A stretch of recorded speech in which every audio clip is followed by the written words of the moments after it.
সিরিয়ার কুর্দি যোদ্ধাদের পুঁতে ফেলার হুমকি এরদোগানের। এদিকে হামাসের 2 কিলোমিটার দীর্ঘ টানেল ধ্বংসের দাবি ইসরায়েলের।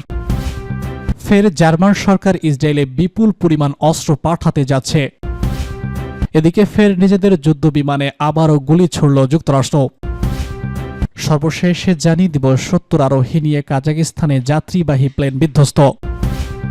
সিরিয়ায় কুর্দি যোদ্ধাদের পুঁতে ফেলার হুমকি এরদোগানের।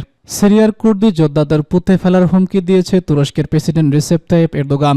গত 8 ডিসেম্বর তুরস্ক সমর্থিত বিদ্রোহীদের আক্রমণের মুখে সিরিয়ার স্বৈরাচার শাসক বাশার আল আসাদ পতন হয়। এরপর সিরিয়ার ক্ষমতাসীন সশস্ত্র গোষ্ঠীর সঙ্গে স্থানীয় মিলিশিয়া গোষ্ঠীগুলোর মাঝে ব্যাপক বৈরিতা তৈরি হয়েছে। এর মাঝেই সিরিয়ার কুর্দিপন্থী যোদ্ধাদের অস্ত্র সমর্পণের পরামর্শ দিয়েছে এরদোগান। তিনি বলেছেন, কুর্দি যোদ্ধারা যদি অস্ত্র সমর্পণ না করে তাহলে তাদের সিরিয়ার মাটিতে পুঁতে ফেলা হবে। আসাদের পালিয়ে যাওয়ার পর থেকে আঙ্কারা বারবার জোর দিয়ে বলেছে কুর্দি বাহিনী ওয়াইপিজি মিলিশিয়া গোষ্ঠীকে অবশ্যই বিলুপ্ত করতে হবে। তুরস্ক বলেছে সিরিয়ার ভবিষ্যতে এই গোষ্ঠীর কোনো স্থান নেই। সিরিয়ায় নেতৃত্ব পরিবর্তন ঘটনায় দেশটির কুর্দিপন্থী প্রধান উপদলগুলো কিছুটা আড়ালে চলে গেছে। বুধবার তুরস্কের সংসদে একে পার্টির আইন প্রণেতাদের উদ্দেশ্যে এরদোগান বলেছেন, বিচ্ছিন্নতাবাদী খুনিরা হয় তাদের অস্ত্রকে বিদায় জানাবে, নতুবা তাদের অস্ত্রসহ সিরিয়ার মাটিতে পুঁতে ফেলা হবে। তিনি বলেছেন, আমরা সেই সন্ত্রাসী গঠনকে নির্মূল করব যারা আমাদের এবং কুর্দি ভাই বোনদের মাঝে রক্তের প্রাচীর তৈরি করার চেষ্টা করছে। সিরিয়ার কুর্দিপন্থী ওয়াইজিপি মিলিশিয়া গোষ্ঠীকে নিষিদ্ধ ঘোষিত কুর্দি সংস্থান ওয়ার্কার পার্টির সম্প্রসারিত গোষ্ঠী হিসেবে দেখে তুরস্ক। এই গোষ্ঠীটি 1984 সাল থেকে তুরস্ক রাষ্ট্রের বিরুদ্ধে বিদ্রোহ চালিয়ে আসছে। ওআইপিজির প্রতি যুক্তরাষ্ট্রের মিত্র সিরিয়ান ডেমোক্রেটিক ফোর্সের সমর্থন রয়েছে। তুরস্কের মার্কিন যুক্তরাষ্ট্র এবং ইউরোপীয় ইউনিয়নের সন্ত্রাসী সংগঠনের তালিকায় রয়েছে পিকেকে। আঙ্কারা বারবার তার ন্যাটো মিত্র ওয়াশিংটন এবং অন্যান্যদের প্রতি ওআইপিজির প্রতি সমর্থন ব্যবহারের আহ্বান জানিয়ে আসছে। এর আগে তুরস্কের প্রতিরক্ষা মন্ত্রণালয় জানায়, উত্তর কোরিয়া এবং ইরাকে হামলা চালিয়ে ওআইপিজি পিকেকের অত্যন্ত 21 সদস্যকে হত্যা করেছে তুরস্কের সামরিক বাহিনী। গত সপ্তাহে এক সাক্ষাৎকারে এসডিএফ এর কমান্ডার নাজমুল আবদি সিরিয়ার প্রথমবারের মতো পিকেকে যোদ্ধাদের উপস্থিতির কথা স্বীকার করেছেন। তিনি বলেছেন, পিকেকে যোদ্ধারা জঙ্গি গোষ্ঠী ইসলামিক টেস্টের বিরুদ্ধে লড়াইয়ে সহায়তা করেছে। তুরস্কের সঙ্গে সম্পূর্ণ যুদ্ধবিরতিতে পৌঁছালে পিকেকে যোদ্ধারা দেশে ফিরে যাবে। তবে পিকেকের সঙ্গে এসডিএফ এর সাংগঠনিক সম্পর্ক থাকার অভিযোগ স্বীকার করেনি তিনি। হামাসের 2 কিলোমিটার দীর্ঘ টানেল ধ্বংসের দাবি ইসরায়েলের। হামাসের 2 কিলোমিটার দীর্ঘ টানেল ধ্বংসের দাবি করেছে ইসরায়েল। বুধবার দেশটির সামরিক বাহিনী এক বিবৃতিতে এই তথ্য নিশ্চিত করেছে। জেরুজালেম পোস্টের খবরে বলা হয়েছে, ইসরায়েলের গাজা ডিভিশনের দক্ষিণ ব্রিগেডের সদস্যরা সম্প্রতি একটি অভিযান পরিচালনা করেছে। এর বিশেষ উদ্দেশ্য ছিল গাজার থিমকে হামাসের যে টানেল ও বিশেষ অবকাঠামো রয়েছে তা ধ্বংস করা। সেজন্য তারা গাজা ডিভিশনের ইঞ্জিনিয়ারকে কাজে লাগিয়েছে। এক্ষেত্রে তারা আভিজাত ইয়াম ইউনিটও সহযোগিতা নিয়েছে। সূত্রটি আরও জানিয়েছে, এই হামলার সময় গাজার প্রতিরোধ যোদ্ধাদের একটি দল তাদের প্রতিহত করার চেষ্টা করেছিল। সেজন্য তারা বিস্ফোরক দ্রব্য প্রবহনকারী একটি ডিভাইসের মাধ্যমে ক্রমোদ্যমান করেছিল।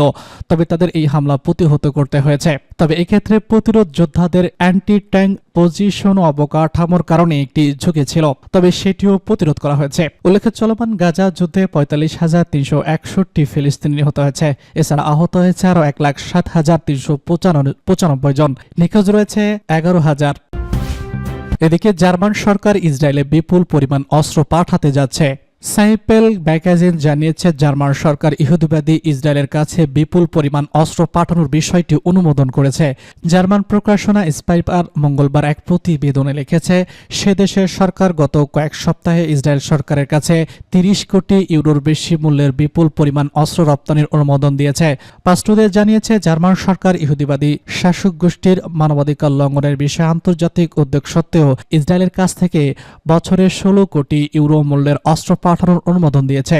জার্মানি ইসরায়েলের দখলকৃত অঞ্চলে মেরকাভা ট্যাঙ্ক সরঞ্জাম পাঠাতে যাচ্ছে। জার্মান সরকারের ডেপুটি মুখপাত্র ক্রিশ্চিয়ান হফম্যান সাংবাদিকদের বলেছেন, ইসরায়েলে জার্মান অস্ত্র পাঠানোর সিদ্ধান্ত সবসময় বিদ্যমান, তবে ইসরায়েলের অস্ত্র রপ্তানি নিষিদ্ধ করার কোনো সিদ্ধান্ত নেওয়া হয়নি। রয়টার্স এর আগে একটি প্রতিবেদনে লিখেছিল যে জার্মানির মানবাধিকার আইনরা বার্লিনের আদালতকে ইসরায়েলের কাছে 3000 অ্যান্টি ট্যাঙ্ক অস্ত্র পাঠানোর সরকারি সিদ্ধান্ত স্থগিত করতে চেয়েছিলেন। গত বছরের ৭ অক্টোবর থেকে পশ্চিমা দেশগুলো পূর্ণ সমর্থন নিয়ে ইসরায়েলি ফিলিস্তিনিদের গাজা উপত্যকা এবং জর্ডান নদীর পশ্চিম তীরের অরক্ষিত ও অসহায় জনগণের বিরুদ্ধে নতুন করে গণহত্যা শুরু করেছে। সর্বশেষ রিপোর্ট অনুযায়ী গাজায় ইসরায়েলি আগ্রাসনে ৪৫,০০০-এরও বেশি ফিলিস্তিনি শহীদ এবং ১,০৭,০০০-এরও বেশি আহত হয়েছে। ব্রিটিশ ঔপনিবেশিক শক্তির পরিকল্পনা অনুযায়ী ১৯১৭ সালে ইসরায়েল প্রতিষ্ঠিত করা হয় এবং বিভিন্ন দেশ থেকে ইহুদিদেরকে সেখানে ফিলিস্তিনি ভূমিতে জায়গা করে দিয়েছিল। এরপর ১৯৪৮ সালে ইসরায়েল নামক অবৈধ এই রাষ্ট্রের অস্তিত্ব ঘোষণা করা হয়। এরপর থেকে ফিলিস্তিনি জনগণের উপর গণহত্যা এবং তাদের সমগ্র ভূমি দখলের প্রক্রিয়া অব্যাহত রয়েছে। ইসলামী প্রজাতন্ত্র ইরানের নেতৃত্বে বেশ কয়েকটি দেশ ইসরায়েলের বিলুপ্তি এবং ইহুদিদের তাদের যে যার দেশে ফিরে আসার গুরুত্ব আরোপ করে আসছে। ফের নিজেদের যুদ্ধবিমানে গুলি ছুড়ল যুক্তরাষ্ট্র। আবারও নিজেদের যুদ্ধবিমানে গুলি ছুড়ল যুক্তরাষ্ট্র। লোহিত সাগরে মার্কিন নৌবাহিনীর একটি যুদ্ধবিমান নিজেদের গুলিতে বিধ্বস্ত হওয়ার ৩ দিন পর এমন ঘটনা ঘটল। সামরিক সূত্রের বরাতে এক্স নিউজে জানিয়েছে অল্পের জন্য ফ্লাইটার জেটটি বেঁচে গেছে। প্রতিবেদনে বলা হয়েছে রণতরী ট্রোমার এ অবতরণের প্রস্তুতি নিচ্ছিল FA-18 সুপার হর্নের মডেলের একটি যুদ্ধবিমান। এ সময় ভুলবশত ক্রুজার থেকে SM-2 মডেলের একটি ক্ষেপণাস্ত্র যুদ্ধবিমানটির ৩০ কিলোমিটারের মধ্যে চলে এসেছে। সূত্রের বরাতে ফক্স নিউজ বলছে এটি ছিল একটি ট্যাঙ্কার ক্রুজার প্রায় ১০ মাইল দূরে অবতরণের জন্য পড়েছিল। ক্ষেপণাস্ত্রটি গাইডেড ছিল বলে জেটটিতে আঘাত আনায় প্রায় ৩ সেকেন্ড আগে ৫ ইউট করা গেছে। সূত্রটি আরও বলেছে নৌবাহিনীর পাইলটরা ঘটনায় ক্ষুব্ধ প্রতিক্রিয়া দেখিয়েছে। ক্ষেপণাস্ত্র ক্রুজারের ক্রুয়ের পর্যাপ্ত প্রশিক্ষণ নিয়ে প্রশ্ন তুলেলেন।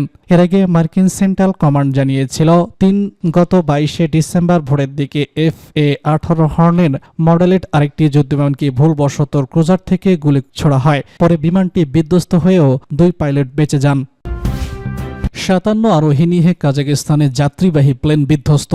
কাজাকিস্তানের আক্তাউ শহরের কাছে একটি যাত্রীবাহী প্লেন বিধ্বস্ত হয়েছে। স্থানীয় সময় বুধবার এই ঘটনা ঘটেছে। দেশটির জরুরি বিভাগ মন্ত্রণালয় এক বিবৃতিতে এই তথ্য জানিয়েছে।